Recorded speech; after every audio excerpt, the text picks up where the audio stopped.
Bring in show music, please. Hi, I'm CNBC producer Katie Kramer. Today on Squawk Pod. Award-winning producer Brian Grazer. After dozens of Oscar nominations, he knows a thing or two about content and nowadays about tech. AI is never going to replace human experience, really. It's an executor, not a creator. And how AI will change our energy grid and what that means for the U.S. presidential election. Energy watcher Dan Yergin. We talk about security in terms of oil, but we're going to need a lot of investment in electricity in order to meet the needs of the country that's going towards AI. Plus, FedEx's last mile, tips for your golf swing, Donald Trump's big choice ahead, and primary politics. You know, the Post's never wanted to not come up with a good cover.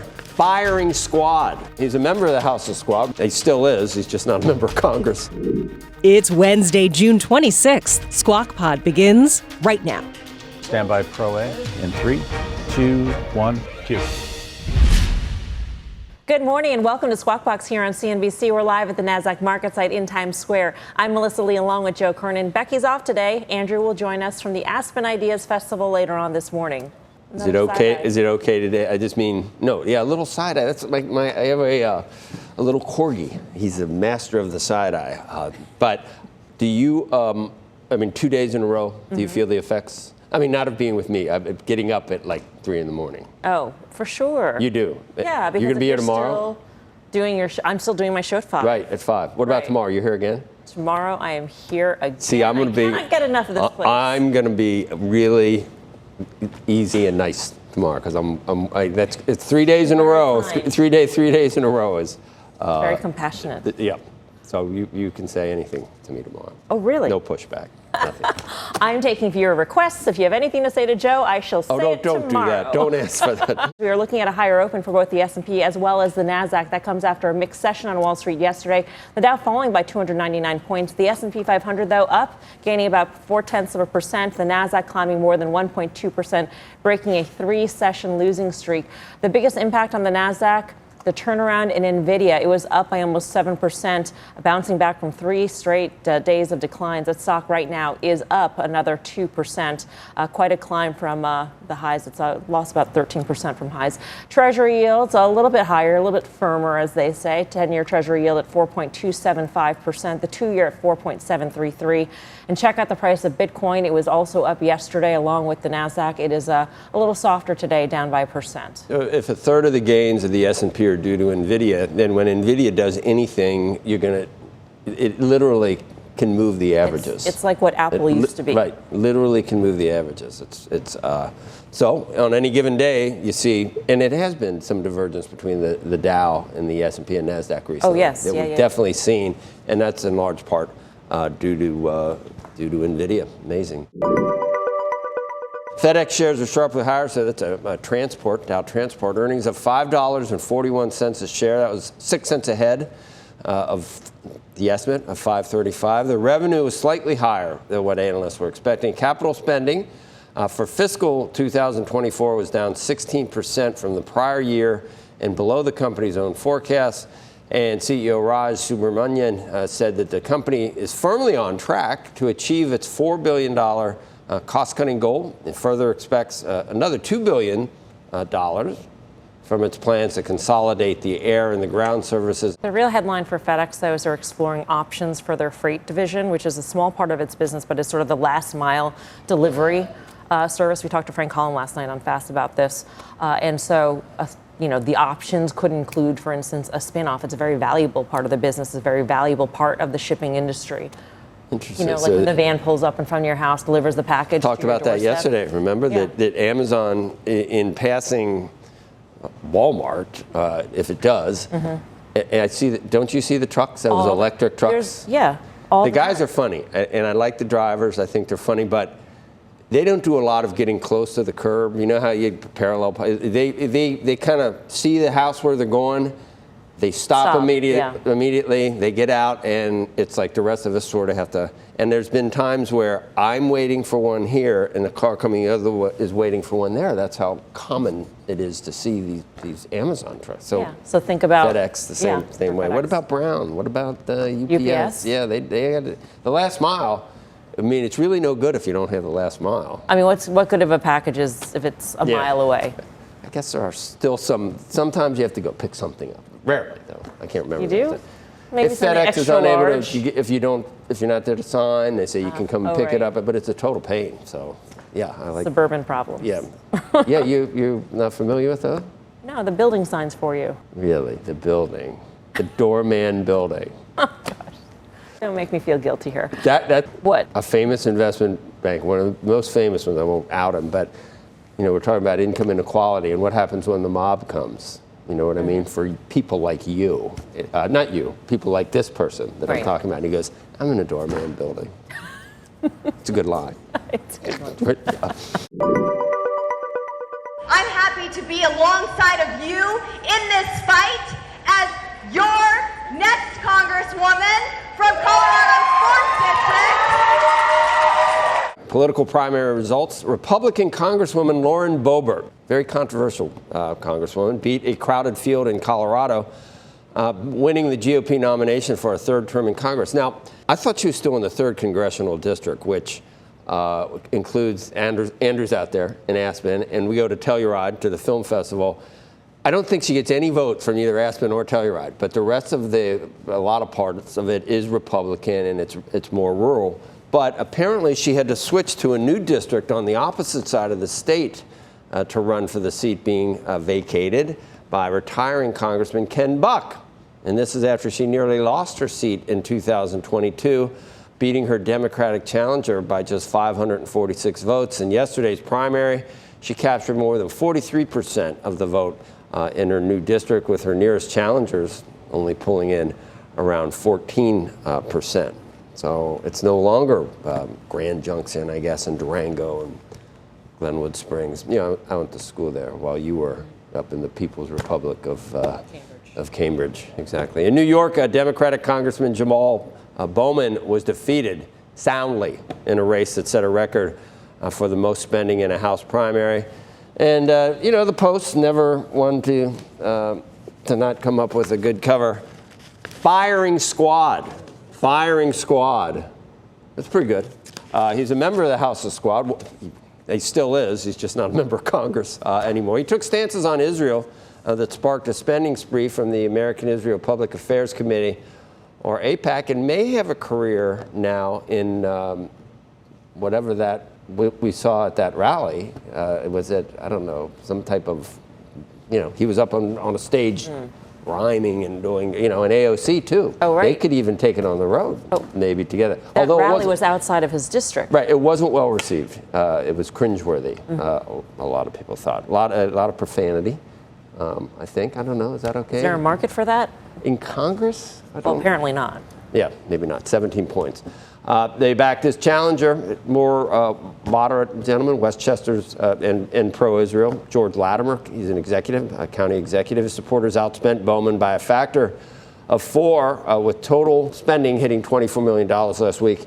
Bowman had a pretty good slogan, which someone's going to take up, I think, for the many, not for the money. Oh. That can be your slogan, actually. That might be for one of my slogans too. Even though we're on CNBC, it might money is an important factor, but it shouldn't be the end all. Conflicting. Shouldn't be the end all be all. Now, an update on the cyber attack on CDK that has crippled auto dealerships across North America. CDK telling clients yesterday that its software outage may last until June 30th and warned them that they may need to make alternative plans on how to handle their end-of-month finances. The company did not comment on reports of a potential ransom payment. In other auto dealership-related news, Solera is reportedly seeking a valuation of $10 to $13 billion in an IPO. The company analyzes vehicle life cycle data for clients, including insurers and auto dealers, and provides fleet management services. A Bloomberg report says it may file publicly for its U.S. IPO as soon as this week. The company was taken private by Vista Equity Partners and another group of investors in 2016 at a valuation of $6.5 billion. Will you bear with me? Just give me like a minute. Give me, and I have to ask viewers to bear with me too. Now, I was asked to do this, and I was going to do it on a break where I could record it, but it's about NBC Sports, and NBC Sports Next has a series called Ask Rory. Ask Rory McIlroy, one of the great golfers of his generation, as you know, and this is where amateurs, even amateurs like me, get to ask him a question, okay? And it's on a Golf Pass website where you can, and so I figure why not talk about it so that people can look forward to it, maybe go to it, since NBC. I met Rory 10 years ago at St. Andrews. I get to ask him a question, and then he gets to tell me an answer that probably won't work, but Rory does a shot. And Rory, here's my question. Joe Kernen from CNBC Squawk Box. You do a shot from 30 yards out off a tight lie in a fairway, and you can skip it into the green, and it bounces once and stops. And I don't even know if amateurs can do that shot. But I just want to know, I want to try it. What loft do I use on the wedge? I don't know how you get it so low. Where do I put it in my stance, front, back, or middle? And how do I just not decel or skull it or hit it fat? It's really difficult for an amateur to do this shot, but it could cut probably 10 strokes off your game. So that is my question. Now everyone can look forward to Rory answering it on Ask Rory on this Golf Pass. I would have asked a different question. What would you have asked? Does he have a lucky charm? He is from Ireland, Northern Ireland, I think. Northern Ireland. Does you know? And he maybe a rabbit's foot, or I don't know, a lucky Rory is shirt, going to be back. He's going to be back so big, believe me, because in the recent major where Bryson was just awesome. I mean, Rory had it, but it happens to everyone. You know, these short putts can be. I should ask him about putting because I'm no good at that either. Former President Donald Trump could make his vice presidential pick as soon as this week. And that's according to a report from NBC News. Let's bring in Eamon Javers, which would, I thought it was going to be at the convention. So this is new, Eamon. This new info, is it not? Yeah, I mean, well, as soon as this week, does that mean today? Does that mean this weekend? Does that mean before the debate, after the debate? I mean, there's a lot we don't know here. Joe, I got a text last night from Jason Miller, one of the spokespeople for the Trump campaign. He says to me, I think he's probably going to announce his pick on, and that's the end of the text, right? So the Trump campaign is not above having a little fun with reporters here on this. Yeah. They know that we're all interested in this story. And this is the one thing that you can control the storyline on entirely when you're a presidential campaign. This is much better for the campaign to have reporters talking about on national television than a lot of the courtroom coverage that we've seen of Trump over the past several weeks. So they might want to drag this out. I don't know exactly when they're going to make this pick, but you know, Jason Miller having a little fun with me last night over text indicates that they realize that you know, this is a good topic for them to have people talking about on television. International television, my friend. International. Don't forget. International. Yes. Wall Street Journal. Wall Street Journal might not be the first place Trump goes for advice, given how scathing they've been just about you know, his whole candidacy for 2024. They like Nikki first, and they said that that's who he should be, and that he's still sore. She stayed in the race too long, but other presidents have looked past that. Second, they go for Virginia, Glenn Youngkin, because they say his popularity, experience, he would signal to college-educated Republicans that Trump wants to expand. And then they go to the next three and think that between Burgum, Rubio, and J.D. Vance, Burgum is the best with his private sector experience. Yeah. Do you think most people think it's going to be Burgum at this point? Have you heard that? Yeah, look, there's a lot of rumors swirling around. It's really hard to say. I don't think anybody outside of Donald Trump and a very, very close circle of insiders know who he has picked. He says he has picked somebody. Clearly, that person doesn't know it yet because we haven't seen any leaks coming from any of these camps. Look, the traditional thing to do when you're picking a vice president, Joe, as you know, is to build your coalition, right? So you look at the last couple of vice presidential picks, Joe Biden picking Kamala Harris. He wanted to shore up African-American voters and women. Kamala Harris, a natural fit for that. You look at Donald Trump's previous vice presidential pick, looking at Mike Pence, that was about shoring up evangelicals and merging Pence's evangelical coalition with Trump's more populist coalition and building sort of an unstoppable force into the election cycle. That's maybe not on Trump's mind this time around. I don't think Donald Trump has coalition building in mind here. If he did have that in mind, maybe the way to go would be Marco Rubio, who is a bridge to sort of establishment Republicans who might bring in some of those Nikki Haley voters from the primary. He can't get out from under little Marco. Right? Just because of the personal history. Can't get out the personal history there is from too little tough. Marco. We're gonna have. I think if you look at the vice presidential experience from Donald Trump and you look at his relationship with Mike Pence was largely subservient to Trump on the national stage in public, so much so that, talk shows mocked him for it, in his demeanor around Trump in public. But at the end, on January 6th, Mike Pence had an independent decision to make, and he made it against Trump's interest. I think Trump doesn't like that. I think Trump wants somebody who would not do that. So you're looking for then somebody who does not have a national power base of their own. If history's any indication, I love Glenn Youngkin. You know what the drawback is, and I'm not being entirely facetious or satirical here. He's too tall. He's about 6'4", and I just can't see Trump standing next to someone. I can't see someone standing next to Trump that's 6'4", where Trump wouldn't be. And not taller, and not somebody with a big political base of their own. Exactly, but what good is someone that's sort of a MAGA guy when the MAGA people, the 30%, whatever it is, they'd go out in a hurricane to vote for him. That's not. He's got them locked up. Yeah, exactly. So traditionally, you'd say he needs to reach out to some other constituency to bring people into the tent, right? But I'm not sure that's on Trump's mind. I think January 6th and Mike Pence are on Trump's mind. If Jake Tapper says who won the 2020 election, people are telling Trump right now, please do not go into grievance politics for an hour and a half. Can he resist? Can he resist saying, I'm not going to talk about that, I want to talk about Biden's policies? Can he resist? We'll see. He can't. People have predicted a disciplined Donald Trump before. I know. Yeah, exactly. Hasn't always happened. But that, if you get him going on the 2020 election, thank you, Eamon Javers. See you later. Cheese will be next. Coming up, prices at the pump weighing on politics, how energy is impacting the upcoming election with S&P Global Vice Chair Dan Yergin. The thing that really hangs over things now is not only the summer driving season, but of course is what's happening in the Middle East and whether there's going to be a war between Israel and Hezbollah.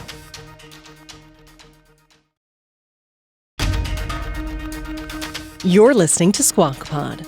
Stand Joe by in 3, 2, 1, shoot Joe. You're watching Squawk Box on CNBC. I'm Joe Kernen along with Melissa Lee. Becky's off today. Andrew's going to join us a little later. Our next guest wrote an op-ed for the Financial Times highlighting the importance of gas prices in the 2024 election and at the first presidential debate tomorrow. Dan Yergin is here. He's vice chairman at S&P Global and the author of The New Map, Energy, Climate, and the Clash of Nations. Dan, great to see you in person. Thank you. So 345 is the most recent national average. It's just jumped up a little more. Jumped up a little more. 349. It can't go much higher, though. So what can Biden do about that? Well, there are very limited things you can do. Right. I mean, number one is, of course, which they've done, is use this strategic petroleum reserve, which they first used before the war began in Ukraine. We got any left? We're down about half. They put a little bit more back in, but that's probably the biggest tool. The second is go to some of the Middle East producers and say, can you put some more oil in the market? And then there are a few other things, but those are the kind of limits that you have. And the thing that really hangs over things now is not only the summer driving season, but of course is what's happening in the Middle East and whether there's going to be a war between Israel and Hezbollah. Yeah, and that's what I wanted to get to next in terms of policy. It seems like foreign policy and energy policy are just at odds with each other right now. You want to be tough on some areas in the Middle East. You want to be tough on Russia. You want to be tough on Iran.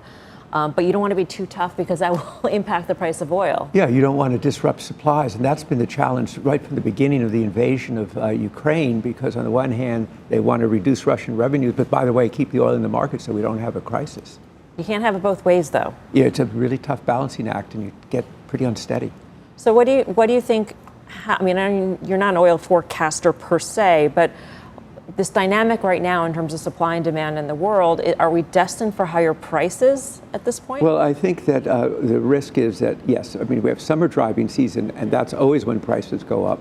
But the other thing is that what's happening in the Middle East. Remember, when it looked like Iran and Israel were going to go to war in April, the price was over $90 a barrel. Then it got down, headed towards 70. Now it's in the mid-80s, and that's what's hanging over everything. And by the way, you also have the disruptions in the Red Sea, which means that half the tanker traffic that used to go that way has to go the long way around. The whole framing of the op-ed and the segment is that the debates are tomorrow, and so this is going to be an issue that comes up because Americans are feeling the pain. But at the same time, prices in other areas in their lives are coming down. Does that make the issue of $3.45 or $3.45 plus a gallon less? Well, I think at $3.45, it's an issue there. It's a question is if it starts to go up to $3.75, and particularly if it heads to $4, that's when the alarms go off.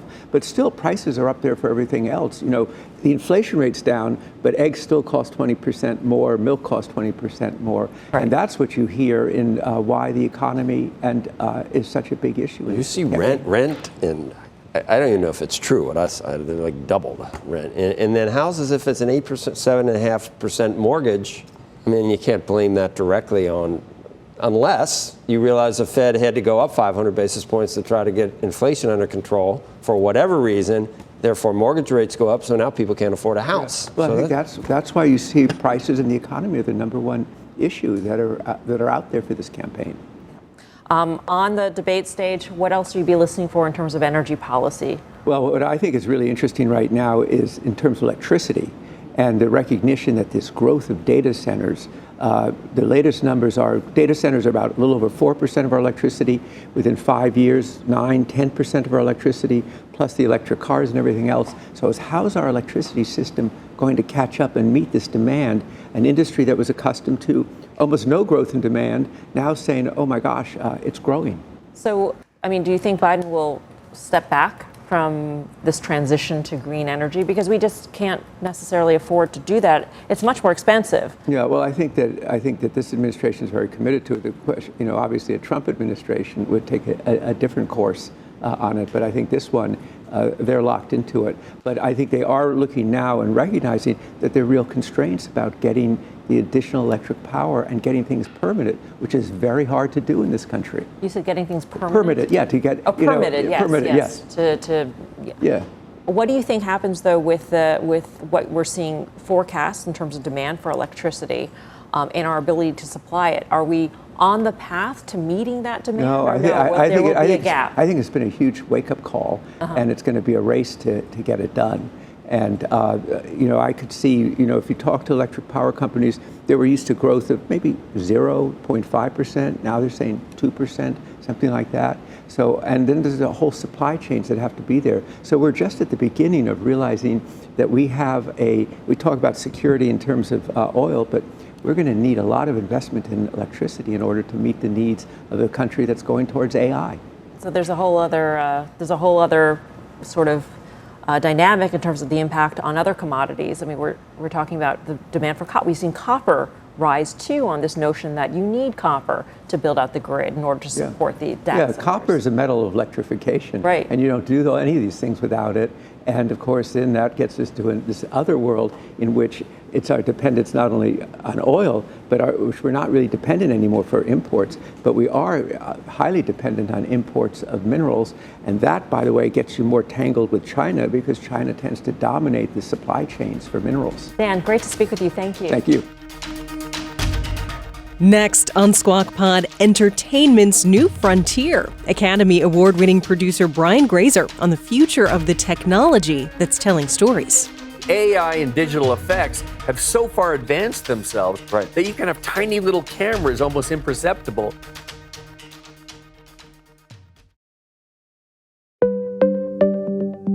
Welcome back to Squawk Pod from CNBC. Here's Andrew Ross Sorkin. Good morning. I'm live in Aspen, Colorado this morning at the Aspen Ideas Festival, NBC Universal News Group, the media partner. We've got legendary producer Brian Grazer, who's going to talk to us about storytelling in this era of streaming. Sam Altman from OpenAI is here. We'll bring you parts of that conversation tomorrow. Brian Chesky from Airbnb guys also touching down in Aspen a little bit later today. Charlie Scharf from Wells Fargo, the CEO of Wells Fargo, in town as well, and a whole number of other conversations. Tomorrow, I'm going to be talking to Peter Thiel right ahead of the big debates, and also Larry Summers. So we'll have a lot more coming to you over the next basically 24 and 48 hours. I want to be a fly on the wall of that Peter Thiel interview, on and off camera, I think, Andrew. That should be good. Do you think Brian's staying...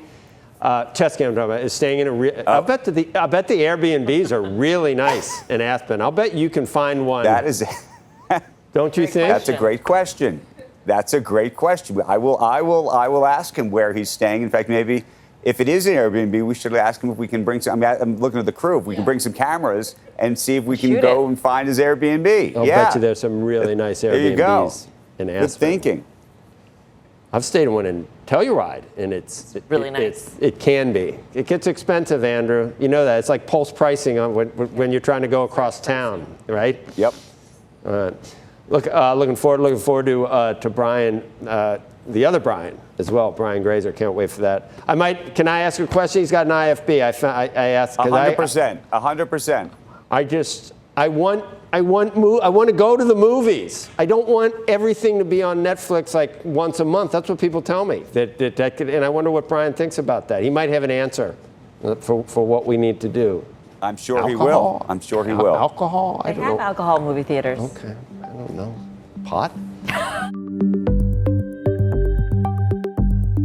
Joining me right now is Oscar, Golden Globe, Emmy, and Grammy award-winning producer Brian Grazer. He's the founder and executive chairman of Imagine Entertainment. Easy peasy. We're here together at, I don't know what, it's early for you. Yeah, it's early, yeah. I know. It is. But we want to thank you for being here. I got a couple questions from Joe. He's got some questions for you about Hollywood and the movie theater business. I was actually even going to start there, which is... Whatever you want. Well, we want to talk about consolidation. We want to talk about sort of the changing nature of all of this. Yes. But what do you think about the fact that it feels like, despite Barbie and Oppenheimer last summer, maybe people aren't really going back to the movie theaters? I happen to think that, well, there's some evidence that supports that. Yeah. Imagine has always played in the zone where there is that chance, high probability of chance that it will be successful in a movie theater. Okay. And so it's okay. It's great for us, right?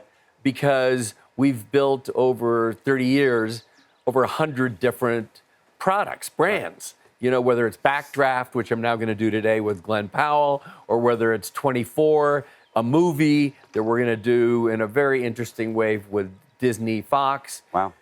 So these formats of the late 90s and the 2000s have become very important because the streamers or the people or studios are very, right now, even more risk adverse. Right. And so what they like to do, as you just pointed out, by doing Barbie, like a 100-year-old product or something, they like brands that are already established that people have high level of awareness to, that where you actually add a new twist or really interesting casting, which is, of course, what we're doing with ours. We're doing something with Sydney Sweeney, which I'm very excited about. We're doing something with Scarlett Johansson, also very excited about. I mentioned Glenn Powell with Backdraft.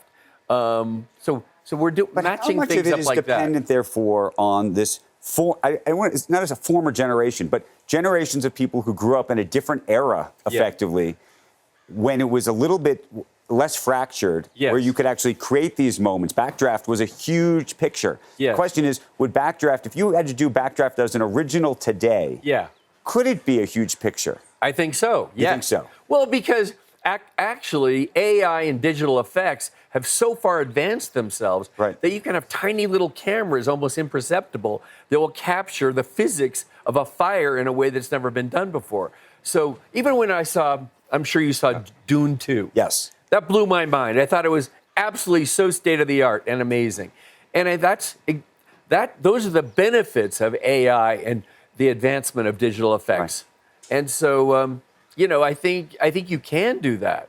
What do you think? That's the goal. That's the goal. What do you think is going to happen just to the streaming world right now? Because it feels like everybody's trying to make sense of it. There's a lot of talk about consolidation. We have an election coming up. Yes. There's a lot of folks waiting to figure out, whether regulators should allow, will allow. Do you think that in the next year or two there will actually be demonstrable consolidation among the streamers?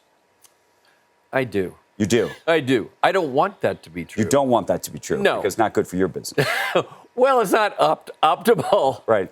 They will still choose high quality entertainment. We're now in a time where we're not going backwards and doing just shelf space content any longer. I don't think any streamer or any studio wants to do that any longer. They don't see that the super aggregator works. I think they see specific movies and television shows that are events or appointment. So that's interesting you say that, because Netflix has become a super aggregator, and you think Netflix has made it work, They're unusual. They are in another category. But you think everybody else who's been chasing the fever dream of trying to be Netflix, you think that is a fever dream? Maybe. Yeah. I'm saying it for you. Yeah, thank you. You're saying it for me. What do you think is going to, we've all been talking about the future of Paramount. We've been talking about the future of Warner Brothers, this company, which is owned by Comcast, and Peacock. Do you see those, when you think about the chess pieces? This company is amazing. CNBC. Love you. Lionsgate. How do you see that all coming together, or not? Okay. If you were moving the chess pieces. I think being a high-quality, single independent that creates partnerships with their IP and emerging talent, stars. I think being an arms dealer to all of those streamers is a good business. Right. I think the smaller financing entities, the smaller or the companies that are the ones you just mentioned, they will probably have to be consolidated into bigger companies. You mentioned AI. Yeah. And you seem very excited about AI. I am. But there's a lot of people in Hollywood who are super scared of AI. Right. What do you tell them? I tell them that learn AI and learn and become a partner with AI and win with it. Because AI is never going to replace human experience, really. It's an executor, not a creator. Right. But how many people... If you follow that, right? Totally. Yes. But the question is, I think what has people nervous, there's the Scarlett Johansson of it all, meaning that somehow, an actor's voice or their likeness is going to be used. Right. But there's the other issue, which is it takes a team. By the way, you can see behind the cameras right here, we have a whole crew here. And when you put together a film, it requires an enormous crew. Yes. In the future, this lighting setup took a while to figure out. Right. In the future, AI is basically going to tell the director of photography, you're going to put the light here, here, here, and here, and here, and you're going to be able to do it very quickly. And so all of the sort of design elements is going to take down. The good news will take down cost if you're in your business. Yes. The bad news is, from a labor perspective, it's going to take out jobs. Or you think not? Somewhat. Okay. Not by 50%. Okay. But by 10 or 20%. But you don't even know how that will work. In other words, because let's say the lighting you just talked about, you can pre-visualize, with your AI and your computer, you can pre-vis an entire movie. You can pre-vis the scene you just created. Right. But people are variables. The variables will change the lighting. So someone actually has to do that. So you can't really eliminate human beings. Right. Let me ask you, I just want to go back actually sort of to the beginning, and then Joe, I don't know if you want to jump in here, because I know that Joe was talking about the movie theater business. Hi, Joe. I don't know if you can you hear him? I can. The fracturing, though, of the business, that's to me what of the idea that making Joe, I can't hear you. That's what I apologize. Joe, that's all right. You jump in. Yeah, I want to go back, Brian, to and how are you? It's good to see you. Thanks for Great seeing you, Joe. Thank you. Thanks for joining us. You described something that was just kind of troubling to me, and that was that some of the projects that are going to get greenlit are kind of the standard projects that they know they can make money on, which would mean some of your greatest achievements would be really hard to get money to make, I would think. We've had some of the legends of Hollywood say, I don't like what's coming out. You know, another Guardians of the Galaxy, another Deadpool, another Avengers. It's not a Parenthood. It's not a Beautiful Mind. It's not something like that. I mean, you might be able to get the money, but how do unknown people that want to tell a story that people have no idea whether it's going to be a big hit, but it might be, how does that work? It's just you're describing a paradox. Well, okay. I mean, this gets very granular, but how will artists, thrive in this world? I think a human being's, an artist's greatest value is to tap into their inner self, which can't be replaced. We are our own format. And so I think if you have an original, authentic voice, it'll always be a very high value. And you do have to integrate that in with the ability to storytell and the ability to partner with AI. I think that's essential. By the way, AI will help the beginners as much as it will help the seasoned veterans. The question, though, I think it goes to Joe's question, though, and it goes to the sort of Barbie of it all. Can you break through an environment where everything seems so fractured? It's hard. Right? I mean, that I think is the fundamental question that everybody's dealing with. And by the way, the economics have changed. But I think that's why the streamers are chasing brands, already existing pre-marketed brands, like the ones we were just talking about. Like 24, the movie, of using my own product, will be much easier than just starting from scratch and creating a really good action film with a title that we don't know. But 24 is a brand that has loyalty, has interest, and has awareness. And so that's why they chase brands. That's why the 20 to 30-year-old IP is of high value. How hard is it, though, to create a movie star? So Kevin Costner right now is a movie star. Yeah, he's a movie star. And he lives out here. And he lives out here, and we'll see, he made his name over many, many years, and just recently with Yellowstone, and we'll see what happens with this Horizon film. Of course. Or series of films. Yes. But do you think how hard is it to create the next Kevin Costner today? Well, we think it's hard. Right. But there are people, some of them I'm working with. I mentioned Sydney Sweeney and I mentioned Glenn Powell. And I'm doing a new movie with Luca Guadagnino, with Julia Roberts, and a girl from The Bear that's new, Io Eberry. Okay. And she's hugely talented on the cover of magazines. Have you heard of her? I will admit I have not, and I apologize. Every kid has heard of her. Showing my own ignorance here. Every kid has heard of her. She's hugely popular. She was a stand-up comic when she was like 20, 21 years old. She's only, I think, 27 now, 28. And she's massive. Zendaya. True. She's Absolutely. huge. Yes. Our friend Sam Levinson gave birth to a lot of new stars. And on Euphoria. And so you'd be surprised how much young talent is out there that are stars in their world. And their world is crossing over into our world. If bringing up Dune 2 again, Austin Butler was in it. It was fantastic. The next generation. Brian Grazer, thank you so much for waking up early. Thank you. Did we do it? We did it. We're not over yet, though, because I got to say goodbye to everybody, and we're going to take a commercial break. Brian Grazer, of course, thank you. And Andrew, you're working. You got it's a lot of people out there. That's it's a festival. I called it a conference. It's a festival. It's a festival.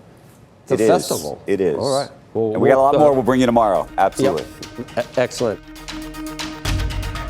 That's Squawk Pod for today. Thanks for listening. Squawk Box is hosted by Joe Kernen, Becky Quick, and Andrew Ross Sorkin. A big thank you to the inexhaustible Melissa Lee for sitting in again today. Tune in to our show weekday mornings on CNBC at 6 Eastern and get the smartest takes and analysis and interviews and good jokes even from our TV show right into your ears when you follow Squawk Pod, wherever you get your podcasts. We'll meet you back here tomorrow. We are clear. Thanks, guys.